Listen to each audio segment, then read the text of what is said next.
اعوذ باللہ من الشیطان الرجیم بسم اللہ الرحمن الرحیم ووصینا الانسان بوالدیہ، تاکید کی انسان کو اس کے والدین کے بارے میں احسانہ، کہ اس کے ساتھ احسان کی روش، نیک سلوک، خدمت۔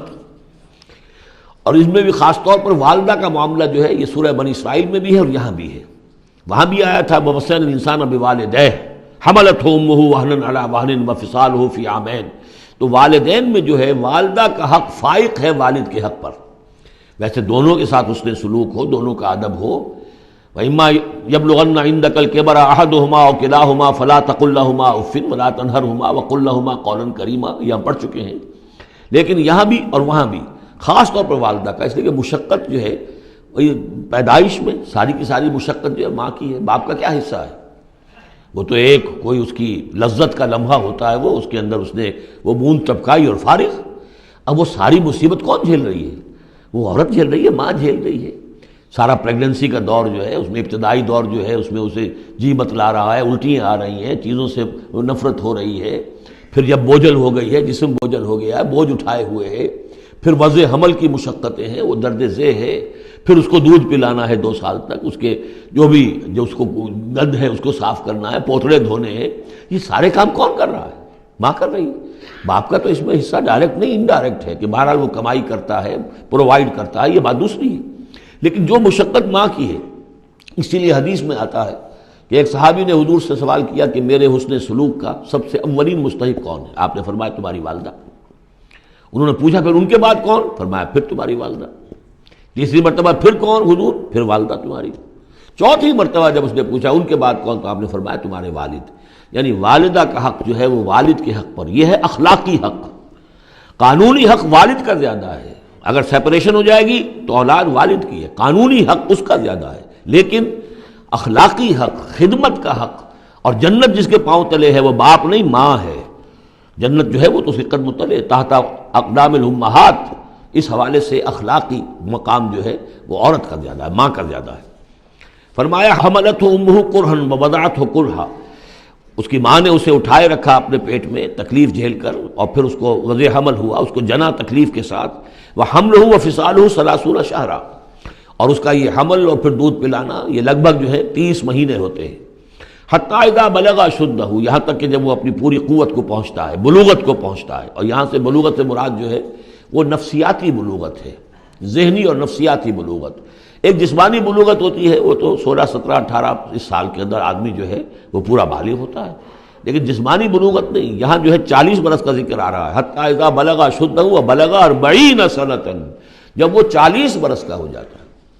سائیکولوجیکل میچورٹی جو ہے انسان کی وہ 40 برس کی ہے۔ یہی وجہ ہے کہ 40 برس ہی کی عمر میں جو بھی نبوت جو ہے وہ ملتی تھی، حضور کو بھی 40 برس کی۔ فلما بلغ 40 سنۃ حبب الیہ الخلاء فکان یخلو بغار حراء، ایک حدیث ہے بڑی پیاری جس کی راویہ ہیں ام المومنین حضرت عائشہ صدیقہ رضی اللہ تعالیٰ عنہ، جس میں فرمایا انہوں نے کہ حضور نے مجھے بتایا کہ جب میری عمر 40 برس کے قریب ہوئی تو مجھے خلوت گزینی محبوب ہو گئی، تنہائی میں بیٹھ کر، اور پھر آپ جا کر کئی دن کئی راتیں جو ہے غار حرا میں آپ تنہا رہتے تھے، خلوت گزینی، پھر وہیں پر وہی کا آغاز ہوا ہے۔ تو 40 برس کی عمر، اگرچہ استثناءات ہیں، حضرت یحییٰ کے بارے میں ہم پڑھ چکے ہیں سورہ مریم میں، آتیناہ الحکم صبیہ، بچپن ہی میں اللہ نے انہیں حکمت عطا فرما دی، اور ان کو جو بھی وہ میچورٹی ہے اللہ نے بہت ابتدائی عمر میں عطا فرما دی۔ حضرت عیسیٰ کا معاملہ بھی ایسا ہی ہے، لیکن عام قاعدہ و قانون وہی ہے 40 برس کا۔ حتیٰ اذا بلغ اشدہ وبلغ 40 سنۃ قال رب اوزعنی ان اشکر نعمتک التی انعمت علی وعلی والدی، تو وہ کہتا ہے کہ میرے پروردگار مجھے اس کی میری قسمت یہ بنا دے، یہ میرا نصیب فرما دے، مجھے اس کی توفیق دے کہ میں شکر ادا کر سکوں تیرے انعامات کا جو مجھ پر ہوئے اور میرے والدین پر ہوئے۔ وان اعمل صالحا ترضاہ، اور یہ کہ میں ایسے عمل کروں اچھے جو تجھے پسند آئیں، جنہیں تو پسند کرے۔ واصلح لی فی ذریتی، اور پھر یہ کہ میرے لیے، میری اولاد کے لیے بھی، اولاد میں بھی میرے لیے بہتری پیدا کر دے۔ ایک تو یہ ہوتا ہے کہ اصلح لی ذریتی، میری اولاد کو اصلاح کر دے، انہیں صالح بنا دے، لیکن یہاں پہ انداز جو ہے ذرا دیکھیے، اصلح لی فی ذریتی، اس لیے کہ اولاد صالح ہوگی تو اس کا فائدہ مجھے بھی پہنچے گا۔ اس لیے کہ اگر اولاد جو ہے وہ صالح ہے اور نیک ہے تو اس سے یقیناً انسان جو ہے وہ دعائیں کریں گے، استغفار کریں گے، اور ان کے جو اعمال صالحہ ہیں چونکہ باپ نے کوئی تربیت اچھی دی تھی تو ان کے اعمال صالحہ سے بھی اس کے اپنے حساب کے اندر بھی ادراج ہوتا رہے گا نیکیوں کا۔ تو اصلح لی فی ذریتی، میری ذریت میں، میری نسل میں میرے لیے اصلاح فرما دے، یعنی ان کی اصلاح فرما جس سے کہ خود مجھے بھی فائدہ پہنچے۔ اسی بالکل یہی مفہوم ہے کہ جو ہم نے سورہ الفرقان میں پڑھا ہے، وَجْعَلْنَا لِلْمُتَّقِينَ إِمَامًا، مراد یہ کہ ہماری اولاد کو متقی بنا، تاکہ ان کی جو ہم از خود ان کے آگے چلنے والے ہیں، ان کے امام ہیں، وہ ہمارے فالوورز ہیں، ہمارے پیچھے چلنے والے ہیں، اور قیامت میں ایسا ہوگا حشر میں آدمی اٹھیں گے اور ان کے پیچھے ان کی نسلیں چلی آ رہی ہیں، تو ہمارے پیچھے آنے والے ہیں وہ نیک ہوں، متقی ہوں۔ وَأَصْلِحْ لِي فِي ذُرِّيَّتِي إِنِّي تُبْتُ إِلَيْكَ، میں تیری جناب میں توبہ کرتا ہوں، رجوع کرتا ہوں، وَإِنِّي مِنَ الْمُسْلِمِينَ، اور یقیناً میں تیرے فرما برداروں میں سے ہوں۔ اولئک الذین نتقبل عنہم احسن ما عملوا، یہ وہ لوگ ہیں جن سے ہم ان کے بہترین اعمال قبول فرمائیں گے، ونتجاوز عن سیئاتہم، اور اگر کوئی خطائیں ہوں گی، کوئی چیز ان کے اندر کمزوری کا پہلو بھی ہوگا، ہم اس سے درگزر فرمائیں گے۔ فی اصحاب الجنہ، اور پھر یہ اصحاب الجنہ میں ہوں گے، جنت والوں میں شامل ہو جائیں گے۔ وعد الصدق الذی کانوا یوعدون، یہ سچا وعدہ ہے جس کا کہ ان سے وعدہ کیا جاتا تھا۔ اب اس کے برعکس کردار ہے، یہ تو یہ کہ ایک صالح بیٹا ہے، اور وہ جب اپنی پوری میچورٹی کو پہنچا ہے اور بلوغ کو پہنچا ہے نفسیاتی اور ذہنی اعتبار سے، تو اس کا طرز عمل تو یہ ہے جو آ گیا، رب اوزعنی ان اشکر نعمتک التی انعمت علی وعلی والدی وان اعمل صالحا ترضاہ واصلح لی فی ذریتی۔ ایک دوسرا برعکس کردار ہے، والذی قال لوالدیہ اف لکما اتعداننی ان اخرج وقد خلت القرون من قبلی، اور وہ شخص جو اپنے والدین سے کہتا ہے، والدین مسلمان ہیں لیکن بیٹا آوارہ ہو گیا ہے یا ذہنی طور پر جو ہے وہ گمراہ ہو گیا ہے، وہ نہ آخرت کو مان رہا ہے نہ اللہ کو مان رہا ہے، کسی اور رخ پہ جا رہا ہے، تو وہ اپنے والدین سے کہتا ہے اف لکما، میں بڑا بیزار ہوں آپ سے، یہ کیا آپ لوگوں نے ڈھکوسلے تراش رکھے ہیں، یہ کیا آخرت واخرت کی آپ مجھے دھمکی دیتے رہتے ہیں۔ اتعداننی، کیا آپ مجھے اس بات سے ڈراتے ہیں، وعدہ دیتے ہیں، دھمکاتے ہیں، ان اخرجا، کہ مجھے نکالا جائے گا، دوبارہ زندہ کیا جائے گا، وقد خلت القرون من قبلی، مجھ سے پہلے نہ معلوم کتنی نسلیں بیت چکی ہیں، ہزارہا لوگ نسل بعد نسل ختم ہو چکے ہیں، تو میں تو ان باتوں کو ماننے والا نہیں ہوں، یہ آپ کے ڈھکوسلے ہیں، یہ پرانی باتیں ہیں، دقیانوسی باتیں ہیں۔ وہما یستغیثان اللہ ویلک آمن، اور وہ دونوں ماں باپ جو ہیں بیچارے وہ نیک، وہ دعائی دے رہے ہیں اللہ کی کہ اے اللہ کے بندے، ویلک، تباہی ہو تیری، خرابی ہو تیری، آمن، ایمان لا، مان ان باتوں کو، ان وعد اللہ حق، یقیناً اللہ کا وعدہ سچا ہے۔